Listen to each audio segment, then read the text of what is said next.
Hello student, good morning. Adarsh Bal Niketan की इस online computer class में आपका स्वागत है। Today we will discuss chapter number 7। Topic is control structure. Chapter चल रहा था चैप्टर नंबर 7 और इसका जो टॉपिक इससे पहले एक्सप्रेशंस और ऑपरेटर हमने पढ़ लिए थे। आज हम पढ़ेंगे कंट्रोल स्ट्रक्चर। तो कंट्रोल स्ट्रक्चर क्या, देयर आर 3 टाइप्स। जब हम कोई प्रोग्रामिंग करते हैं तो उस प्रोग्रामिंग के अंदर क्या होता है, कुछ स्टेटमेंट होते हैं। उन स्टेटमेंट को हमें बार बार में रिपीट करना होता है, या फिर उसके कंडीशन के अकॉर्डिंग कुछ स्टेटमेंट या फिर जो प्रिंट करवाने थे स्क्रीन पर, उसके लिए हम कंट्रोल स्ट्रक्चर का यूज करते हैं। तो यहाँ पर देखिए, there are 3 types. First is sequence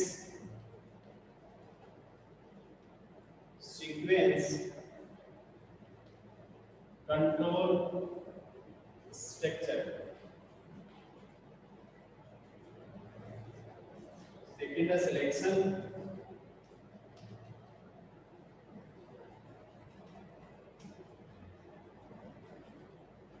third है लूपिंग कंट्रोल स्ट्रक्चर। तो इसमें देखिए स्टार्ट करते हैं सीक्वेंस कंट्रोल स्ट्रक्चर। तो कंट्रोल स्ट्रक्चर क्या है? In which statement we have a conditions and statement will be print according to conditions. Sequence control structure। Sequence मतलब आपके पास कुछ सीक्वेंस होगी और उन सीक्वेंस के अकॉर्डिंग आपको क्या करना है, रिजल्ट प्रिंट करना है स्क्रीन पर। जो स्टेटमेंट आते हैं वो प्रिंट करना है। तो इसके लिए यहाँ पर कुछ कंडीशंस होती हैं। तो सबसे पहले बात करते हैं सीक्वेंस की।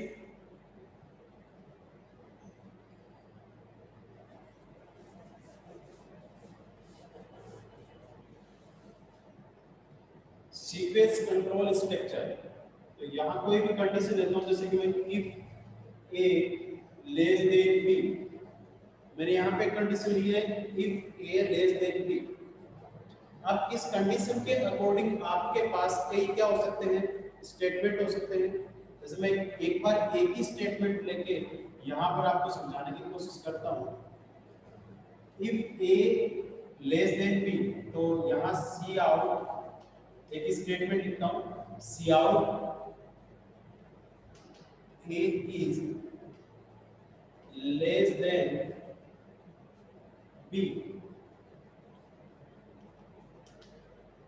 यहां पे एक स्टेटमेंट लिखा ए लेस देन बी। अगर ये कंडीशन आपकी ट्रू है, देन जो कंट्रोल है वो इसके स्कोप में जाएगा। यहाँ पर कोई भी स्टेटमेंट मिलेगा, तो यहाँ एक स्टेटमेंट लिखा मैंने, cout A is less than B, कि जो a है b से छोटा है। अदरवाइज यहाँ पर एल्स का एक ब्लॉक बना देता हूँ और इसमें एक स्टेटमेंट लिखेंगे, cout b is less than a।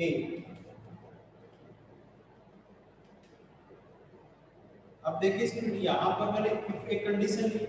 अब इफ कंडीशन में एक इफ के साथ में कंडीशन है। अब कंडीशन अगर ट्रू है तो इसके जस्ट बाद वाला जो स्टेटमेंट है, यानी इसकी स्कोप का जो स्टेटमेंट है, इफ का जो स्कोप है, उसके अंदर हमने एक स्टेटमेंट लिखा सी आउट के साथ में a is less then b। ठीक है, कंडीशन ट्रू है तो ये प्रिंट हो जाएगा। अदरवाइज आपकी कंडीशन फॉल्स है तो एल्स का जो स्टेटमेंट है, ये वाला स्टेटमेंट प्रिंट होगा।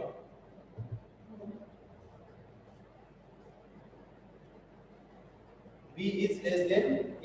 ठीक है, तो इस तरीके से सीक्वेंस, हमने एक सीक्वेंस का यूज किया कि ये है तो ये इसके बाद में अदरवाइज ये। तो ऐसे ही इफ के साथ में हम और भी कई स्टेटमेंट यूज कर सकते हैं, जैसे कि नेस्टेड इफ एल्स है। तो एक नेस्टेड इफ एल्स का प्रोग्राम आपको बता देता हूं। नेस्टेड इफ एल्स का मतलब ये होता है कि जब एक स्टेटमेंट में when if statement have more than one if have statement called nested if else statement, means एक if के अंदर दूसरा if का यूज हम करते हैं तो वो होता है आपका nested if else statement। It means for example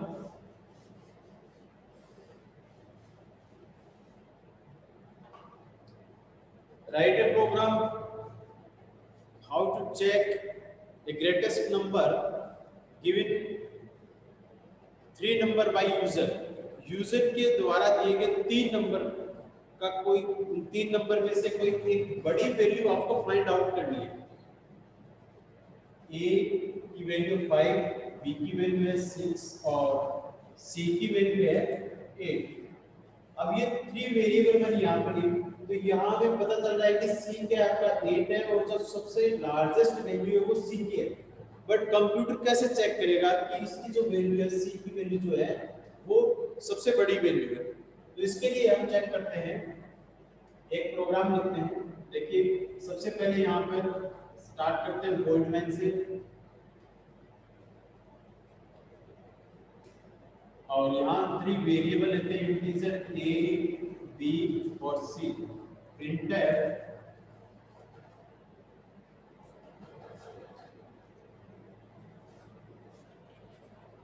sorry C English C plus plus पढ़ रहे हैं, तो यहाँ आएगा आपका सी आउट।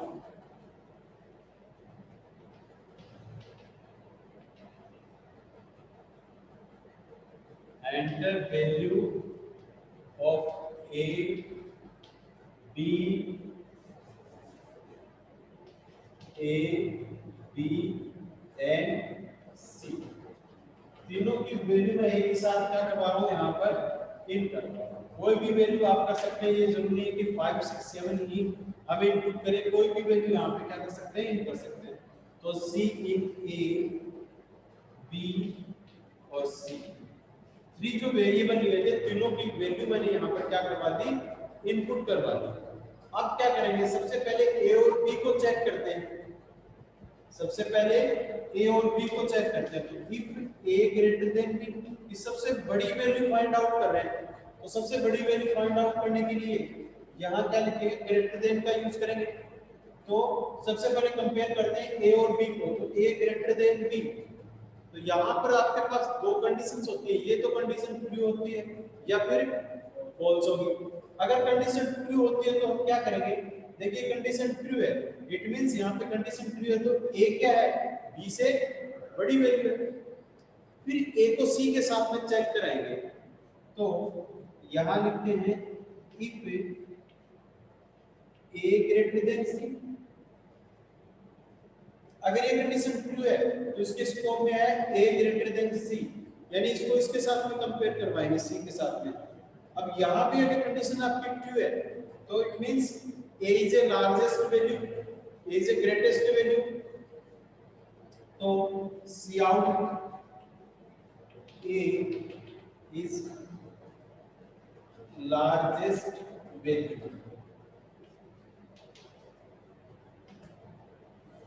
एल्स, अब यहां पर भी आपके पास में 2 रिजल्ट हो सकते हैं, false and true.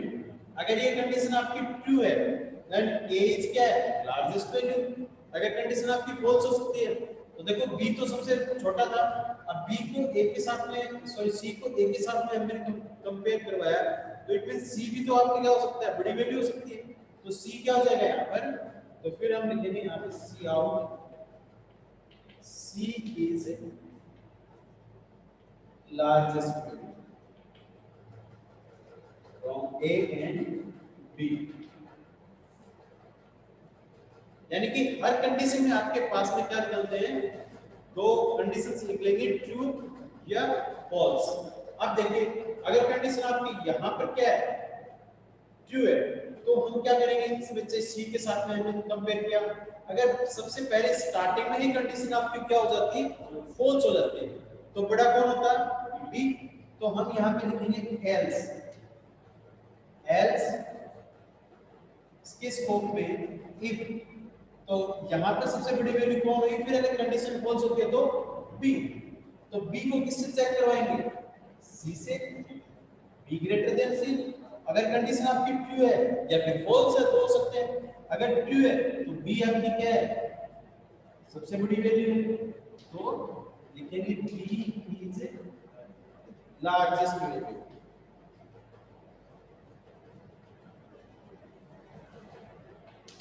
Otherwise, else C out, C is largest value।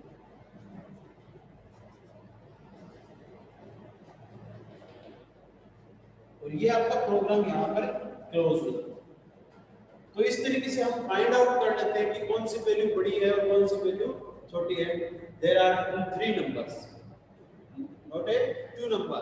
2 number की बजाय 3 नंबर में हमें देखो एक इफ के स्कोप में फिर दूसरा है, that is nested if else. ये क्या है? Nested if else. तो ये सारे सीक्वेंस है, हम सीक्वेंस चेक करते जाएंगे कि कौन सी वैल्यू बड़ी है, कौन सी अकॉर्डिंग टू कंडीशंस, कंडीशन के अकॉर्डिंग हम सीक्वेंस टू सीक्वेंस चेक करते जाएंगे। तो ये था आपका सीक्वेंस कंट्रोल स्ट्रक्चर। इसके बाद में हम पढ़ेंगे अब सिलेक्शन कंट्रोल स्ट्रक्चर। और सिलेक्शन इसके अंदर में क्या होता है, इसमें भी जब मोर देन वन कंडीशंस हो सकती हैं, कई कंडीशंस आपकी हो सकती हैं, और इसके अकॉर्डिंग हम क्या करेंगे, अपने जो स्टेटमेंट है उनको प्रिंट करेंगे।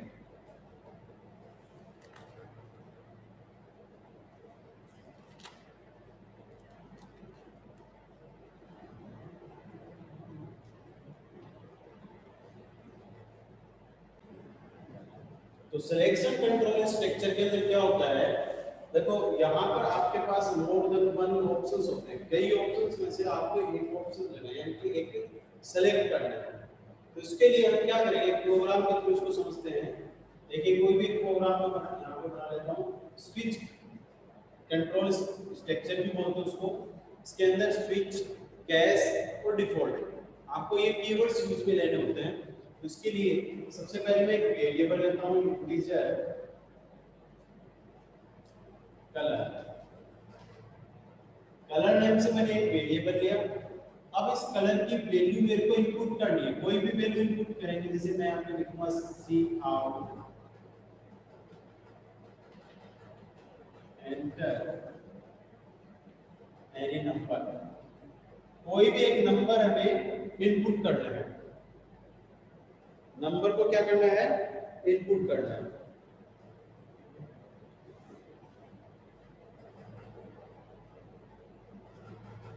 तो उसके लिए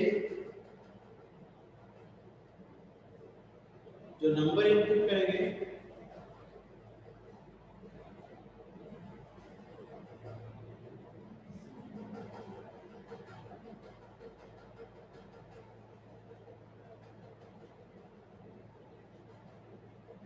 सी इन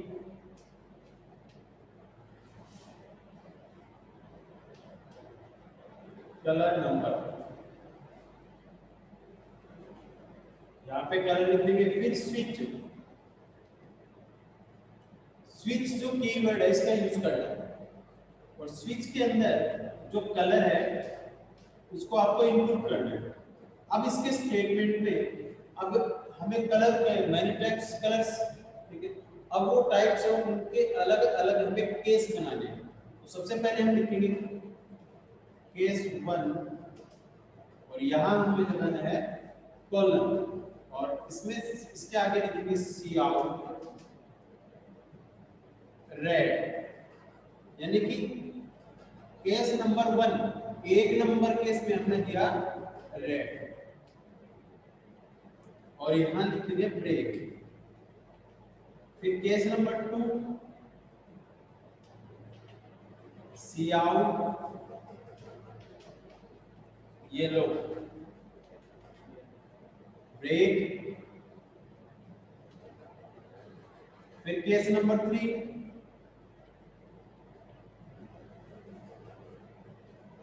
सी आउट ब्लैक। तो इस तरीके से जो कलर है, जितने भी आपको याद है, आप केस नंबर 3, 4 तक, 5 तक हम क्या करते जाएंगे, इनपुट करते जाएंगे। और एक टाइम ऐसा है कि सारे कलर हम लिख चुके होते हैं, उसके बाद में लास्ट में आता है यहाँ जो केस नंबर 3 ब्रेक, और यहाँ लिखेंगे लास्ट में डिफॉल्ट।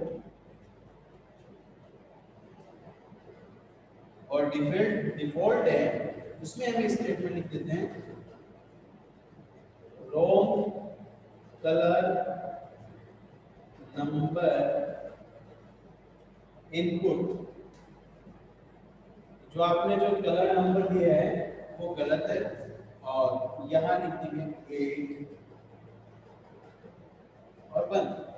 तो ये देखिए, ये सिलेक्शन कंट्रोल स्ट्रक्चर का एक एग्जांपल मैंने लिया है। तो इसके अंदर क्या होता है कि कलर मैंने एक वेरिएबल लिया है। अब कलर के अकॉर्डिंग कोई भी एक नंबर हमें इनपुट करना है कीबोर्ड से। फॉर एग्जांपल इस कलर को यहाँ पे सीन किया मैंने, और कलर तो मैंने 3 प्रेस किया, तो यहाँ पे 3 प्रेस कर रहा हूँ, तो स्विच क्या करेगा, 3 नंबर के इसमें ले जाएगा, और स्क्रीन पे क्या प्रिंट हो जाएगा, ब्लैक प्रिंट हो जाएगा। ठीक है, अगर 2 नंबर करता हूँ तो येलो प्रिंट हो जाएगा, 1 नंबर करता हूँ तो रेड प्रिंट हो जाएगा। तो इस तरीके से क्या चलता जाएगा, ये चलता जाएगा। यहाँ पर मैंने 3 ही नंबर दिए, बट आप 3 की बजाय 10, 15 जितने आपके कलर से जितने आपको याद है उतने आप लिखते जाएंगे, करते जाएंगे। अगर हो सकता है 10 या 15 लिखने के बाद में आप कोई नंबर इनपुट करें, यहाँ पे 20, 20, तो आ जाएगा डिफॉल्ट।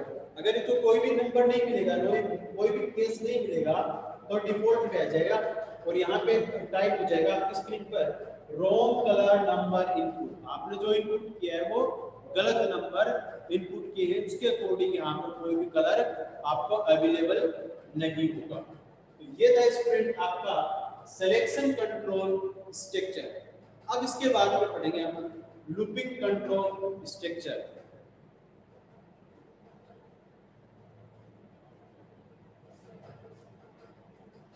लूपिंग कंट्रोल स्ट्रक्चर के में सबसे पहले हम बात करते हैं लूप क्या होते हैं। तो लूप वो होते हैं जो किसी statement repeat according to user के अकॉर्डिंग हम किसी स्टेटमेंट को रिपीट करते हैं। इनको हम रिपीटेटिव स्टेटमेंट भी बोलते हैं। रिपीटेटिव स्टेटमेंट रिपीट करते रहते हैं अपने कंट्रोल स्ट्रक्चर को, अपने स्टेटमेंट को। तो इसके लिए there are 3 type of loop structure. सबसे पहले बात करते हैं, यानी जब स्टेटमेंट को रिपीट करते हैं, दैट इज कॉल्ड लूपिंग। तो उसे क्या बोलते हैं, looping. There are 3 types. The first is while loop.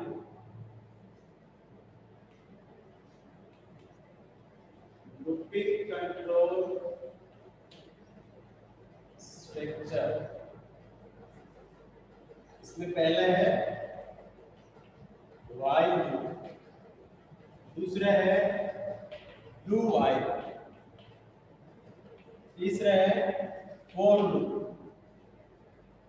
सबसे पहले बात करते हैं व्हाइल लूप की।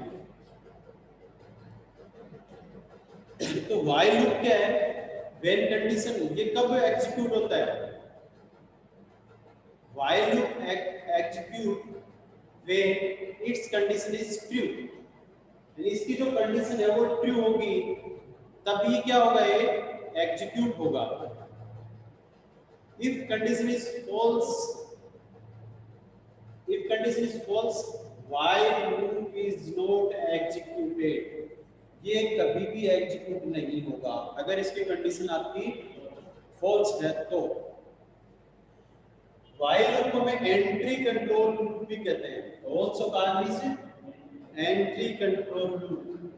डू व्हाइल की बात करता हूं, इसको exit control loop, also called is exit control loop.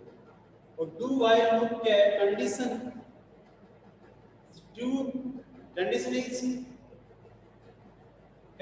is true and false, but do while single time executed। एक बार तो क्या होगा, once time executed, एक बार तो क्या होगा, ये एग्जीक्यूट होगा ही होगा, चाहे कंडीशन इसकी क्या हो, ट्रू हो चाहे फॉल्स हो। एक बार तो क्या होगा, once time is executed, एक बार तो ये क्या होगा, एग्जीक्यूट होगा ही होगा। फॉर लूप को हम बाद में पढ़ेंगे, सबसे पहले व्हाइल लूप की बात कर लेते हैं। तो व्हाइल लूप के जो स्टेटमेंट होते हैं वो रिपीट करने कितने टाइम, यूजर क्या करेगा, उसमें पहले से फिक्स करेगा कि आपको इतने टाइम में एग्जीक्यूट करवाना है, इसकी स्टेटमेंट को क्या करवाना है, रिपीट करवाना है। तो इसके लिए मैं यहाँ पर एक एग्जाम्पल लेता हूँ, जैसे कोई वेरिएबल लेता हूँ integer I equal 1, while loop का यूज करूँ, while I less than equal 10, C out I into 2, I equal I plus 1।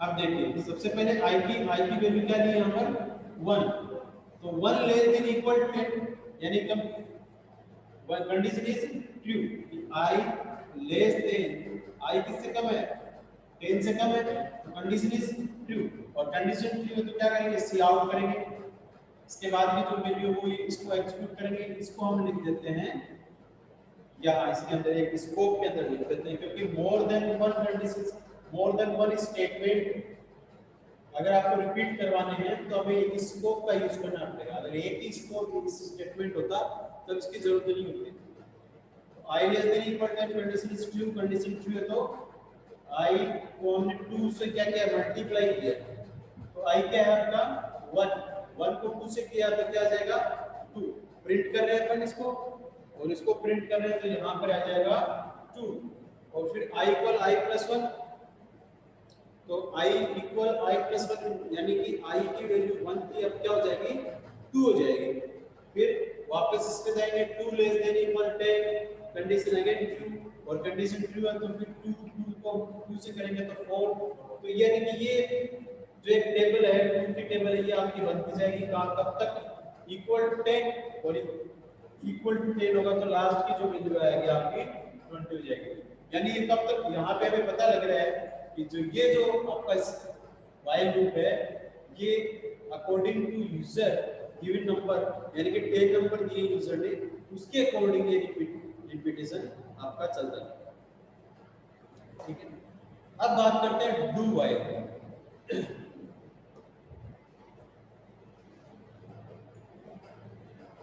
Do while में क्या होता है स्टूडेंट, डू while में सबसे पहले कोई वेरिएबल लेते हैं जैसे इंटीजर नंबर num और एक सम नंबर इक्वल 0, सम इक्वल 0 और एक डी ले लेते हैं। यहाँ स्टार्ट करते हैं सी आउट एंटर ए नंबर, कोई भी एक नंबर हमें इनपुट करना है, और सी NUM, ये जो NUM है इसकी वैल्यू डी की वैल्यू 0 लगती है, यानी कि जो नंबर की वैल्यू हमें इनपुट करनी, कोई भी नंबर एक लिख दिया मैंने, मैं यहाँ पे कोई नंबर लिखता हूँ 5 4 3 2, ठीक है, ये एक नंबर मैंने इनपुट कर दिया। अब इस नंबर को मेरे को प्लस करना है, यानी कि 5 को 4 से, 4 को फिर जो रिजल्ट आता है उसको 3 से, फिर रिजल्ट आता है 2 से, यानी इस नंबर की जो ईच डिजिट है उन डिजिट को क्या करना है सम करना है, तो इसके लिए डू व्हाइल का यूज करेंगे। तो इसके लिए क्या करना होगा स्टूडेंट, सबसे पहले मैं यहाँ पे लिखता हूँ डू, यानी बात करें डू व्हाइल, और डू व्हाइल का क्या लेते हैं कि स्टेटमेंट, यहाँ से स्टार्ट करते थे एक स्कोप, और इसमें मैं लिखता हूँ D equal NUM number modulation 10, ठीक है, नम मॉड्यूलेशन 10 और sum equal sum plus D और number equal number divided by 10। while, अब देखिए जो while डू while का यूज करते हैं तो पहले आएगा डू, उसके बाद में आएगा while, ठीक है। तो यहाँ एक कंडीशन लिख देते हैं एन नंबर नॉट इक्वल 0, फिर जो भी वैल्यू आती है उसको मैं क्या करता हूँ आउट कर देता हूँ, यानी कि सी आउट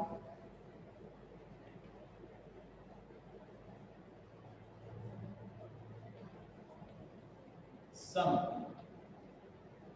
सम को आउट करते हैं। अब इसको समझते हैं। देखिए सबसे पहले एक नंबर वेरिएबल लिया, फिर सम की वैल्यू 0 दी, डी की वैल्यू, ये तीनों क्या है वेरिएबल है, जिसमें दो की वैल्यू तो मैंने दे दी 0 और एक की वैल्यू ली थी। एक की वैल्यू मेरे को बाद में देनी है तो मैंने लिखा इंटर नंबर, कोई एक नंबर इंटर करो और वो नंबर कहाँ पे स्टोर हो जाएगा, नम के अंदर। नम के अंदर वैल्यू स्टोर हो गई 5432, ठीक है। अब जो 5432 है वो नम की वैल्यू है। नम की वैल्यू क्या है ये, इसमें मैंने 10 से इसको क्या किया डिवाइड किया। बाकी ये डिवाइड का साइन नहीं है, ये साइन है मॉड्यूलेशन का, रिमाइंडर। जैसे यहां से इसको 10 से क्या करते हैं डिवाइड करते हैं 50, ये आ जाएगा 3 4 टाइम जाएगा आपका 3 और 2 3 टाइम जाएगा ये।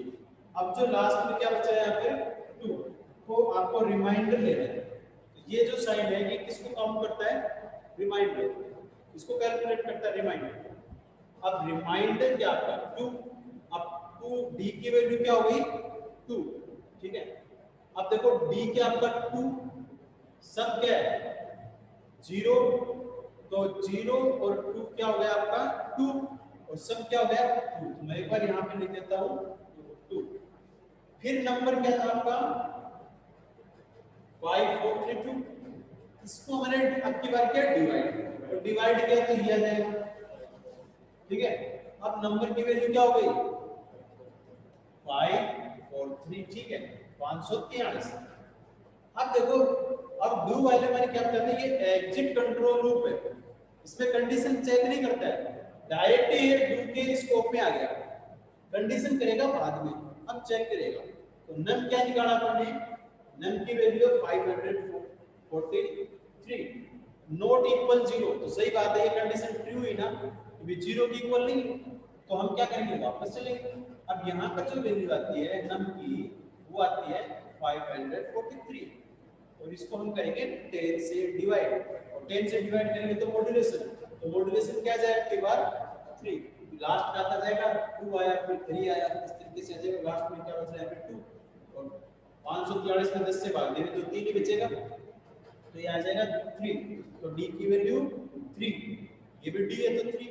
सम क्या था आपका 2 था, 2 और 3 क्या हो गया आपका 5, फिर नम में 10 का 10 से डिवाइड करेंगे 543 में तो क्या गया 54, और 54 आपकी num num not equal 0 condition is true, और ट्रू है तो यहाँ जाएगा वापस 54, और 54 को हम 10 से डिवाइड करेंगे, इसका अगर मॉड्यूलेशन चाहिए तो आपका बचेगा 4 और 5 क्या हो जाएगा 9, यहाँ पर आ जाएगा 9, ठीक है।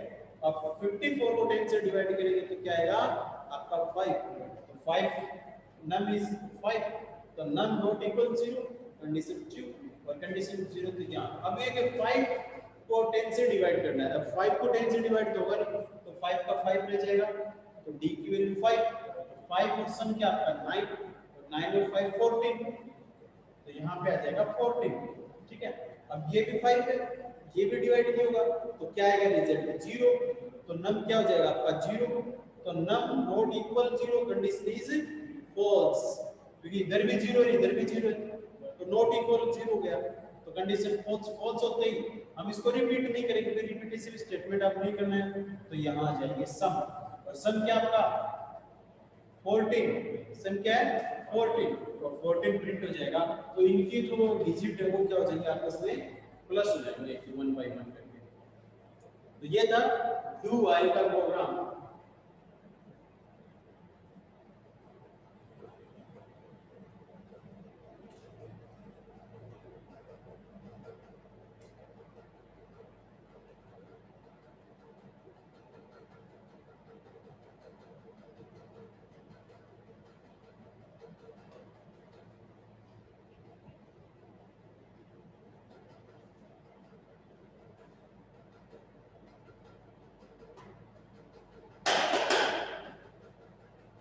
ठीक है, इसके बाद में पढ़ेंगे हम लूप स्टेटमेंट।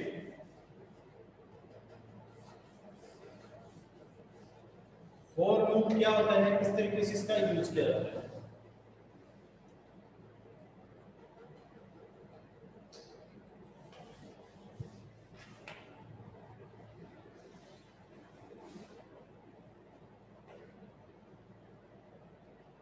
लूप स्टेटमेंट में क्या होता है कि कभी भी कोई भी सीरीज में स्टेटमेंट को रिपीट करवाने के सारे क्या है, किसी रिपीट करवा रहे हैं किसी अकॉर्डिंग टू योर कंडीशन। तो अब वैसे ही फॉर लूप भी क्या है, बट फॉर लूप क्या है, फॉर लूप को एक ही सीरीज में हम लिखते हैं, एक ही लाइन में हम सारे इसके पार्ट्स लिखते हैं। तो there are 3 parts. First is initialization. For loop को इस तरीके से समझेंगे, जो फॉर लूप है इसका जो फर्स्ट पार्ट होता है वो होता है इनिशियलाइजेशन, दूसरा होता है इसका कंडीशन, तीसरा होता है एक्सप्रेशन। अब इनिशियलाइजेशन में क्या है, कोई भी एक वेरिएबल लेते हैं। फॉर एग्जांपल मैं लिखता हूं 4 और यहां लिखता हूं इंटीजर i। देखो मैंने एक वेरिएबल लिया i जो कि इंटीजर टाइप का है, उसमें मैंने 0 से इनिशियलाइज किया इसको, 0 से इनिशियलाइज किया, फिर लगाना सेमीकोलन। यहां पे क्या आएगा, सेमीकोलन। फिर ये नहीं कि फर्स्ट पार्ट यहां फिनिश हो जाता है कि कोई भी वेरिएबल, ये इंटीजर i आप कहीं प्रोग्राम में दूसरी जगह भी क्या कर सकते हैं, लिख सकते हैं। बट मैंने इसी के अंदर इसको डिक्लेयर किया है इंटीजर, और इसी के अंदर मैंने इनिशियलाइज किया है। अगर मैं इंटीजर में लिखता तो यानी इसको डिक्लेरेशन कहीं दूसरी जगह भी कर सकते थे, बट मैंने यहाँ पे इनिशियलाइज दोनों एक साथ कर दिए। और इसके बाद में कंडीशन, तो कंडीशन में यहाँ पे लगाता हूँ इंटीजर लेस देन 10, यानी कि 10 यानी कि 3 तक ले लेता हूँ, बहुत बड़ा हो जाएगा 10 तक। तो ये जो कंडीशन है i लेस देन 3, और फिर आता है expression i plus plus.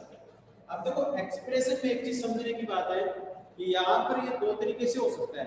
Plus plus मैंने बाद में लगाया, तो प्लस प्लस मैं पहले भी लगा सकता हूँ। तो अगर पहले लगाता हूँ तो ये प्रीफिक्स होता है, तो बाद में लगाता हूँ तो पोस्टफिक्स होता है। तो ये चीज मैंने आपको बताई थी किस तरीके से इसको एग्जीक्यूट करते हैं। और यहाँ अगर मैं लिखता हूँ कोई भी एक स्टेटमेंट आउट करवा के देख लेते हैं, जैसे i इंटू 2, i की वैल्यू 1 दे देता हूँ क्योंकि टेबल बना रहे हैं, तो 0 से अपन मल्टीप्लाई करेंगे तो 0 ही आएगा। देखो सबसे पहले मैंने i को डिक्लेयर किया और 1 से इसको इनिशियलाइज कर दिया, दैट्स ऑल। इसके बाद में जो फर्स्ट ये होता है इसका, सेकंड अगर ये प्रीफिक्स होता तो ये स्टेप पहले एग्जीक्यूट होती, बट ये पोस्ट फिक्स है तो ये बाद में एग्जीक्यूट होगी। और थर्ड नंबर पे इसका जो स्कोप है वो क्या होगा, जो स्कोप के अंदर यानी स्टेटमेंट बोल सकते हैं, स्टेटमेंट को एग्जीक्यूट करेंगे। और फिर आएगा फोर्थ, तो सबसे पहले i equal 1, i less than 3, condition क्या है ट्रू। तो ये कंडीशन क्या आपकी ट्रू, क्योंकि i क्या है 1 है और 3। देखो पहले हमने ये कर लिया, फिर दूसरे नंबर पर, फिर तीसरे नंबर पर इसका स्कोप के अंदर जो स्टेटमेंट है, तो स्टेटमेंट क्या है i इंटू 2। अब i क्या आपकी 1 को 2 से मल्टीप्लाई किया तो आ जाएगा 2, इसका आउटपुट क्या आएगा 2। फिर अब देखो फोर्थ नंबर स्टेप ये i प्लस प्लस, अब i की वैल्यू क्या थी आपकी 1, अब क्या हो जाएगा 2। तो यहां से स्टार्ट करते हैं i। अब ये देखो ये आपको क्या करना है 2 मानना है इसको, i 2 less than 3 condition true, और कंडीशन ट्रू तो वापस थर्ड नंबर स्टेप में 2 into 2 4, फिर ये आ जाएगा i प्लस प्लस, यानी कि अब 2 थी तो 3, तो i 3 less than 3 condition false, और फॉल्स है तो हम ये जो स्टेटमेंट एग्जीक्यूट नहीं करेंगे, इसके बाद का जो स्टेटमेंट है वो एग्जीक्यूट करेंगे, वो कुछ भी हो सकता है अकॉर्डिंग टू योर कंडीशन। तो फॉर लूप के अंदर क्या है, मोस्टली यही है, इसके 3 पार्ट्स होते हैं। फर्स्ट होता है इनिशियलाइजेशन, दूसरा कंडीशन और तीसरा एक्सप्रेशन। तो ये था अपने आज की क्लास, और इस क्लास में हमने पढ़े कंट्रोल स्ट्रक्चर, और इसी क्लास के साथ में जो चैप्टर नंबर 7 है इसके अंदर एक्सप्रेशन का ऑपरेटर्स थे और कंट्रोल स्ट्रक्चर थे, ये अपने फिनिश हो जाते हैं। इसके कुछ और प्रोग्राम्स हैं वो आपको कंप्यूटर पे रन करने हैं, वो मेरे से आप ले लेना। और इसके बाद में नेक्स्ट अपना जो क्लास होगी उसके अंदर हम पढ़ेंगे chapter number 8। Okay student, thank you.